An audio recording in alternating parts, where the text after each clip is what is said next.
Alright everyone, here is our third video and we are going to assemble the engine mount.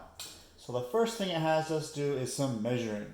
So I have both my ruler and a measuring tape. And I think for this, because I'm working on the little tube, I'm just going to simply use my ruler and a pen. So it has us put 3 marks on the tube. One at 3/8 of an inch, one at 1 inch, and one at 2.5 inches. And just make sure you start on one end and you go down. So we will measure our tube at 3/8 of an inch, 1/8, 2/8, 3/8 of an inch. The next mark is at 1 inch. And the last one is at 2.5 inches. Okay, I have 3 marks on my tube. The next step is to take our sharp tool, and I have a hobby knife. This is going to be a parent help part of our project. These are very sharp, whether you're using a hobby knife or a pocket knife or any kind of sharp knife. You're going to make one little cut, but you've got to be really careful. We need to make a cut in our engine mount tube that is just wide enough for our engine mount hook to go into. So we're going to just take our little hobby knife and very carefully wiggle it in, and that is more than enough of a cut. We're going to put our cover back on and ready to go. Now you can see our other 2 marks. That's where our engine mount is going to go. So it's going to slide on, and it takes a little effort. You got to be careful. All these things fit together pretty tight. And it's going to slide to this first mark at 1 inch. If you go too far forward, there's not enough wiggle in our hook to get the engine in. So we want to make sure we go to our 1 inch mark so we can get our engine in and out. Okay? Our next step is to mix some epoxy.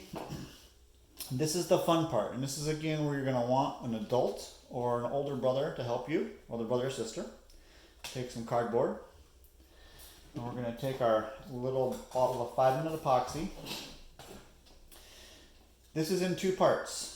You have to squeeze out equal parts onto our piece of cardboard, and then we'll mix them. And for the engine mount, we want to squeeze out about a nickel's worth of epoxy so that we can put it on. So I'm going to be very careful and squeeze out.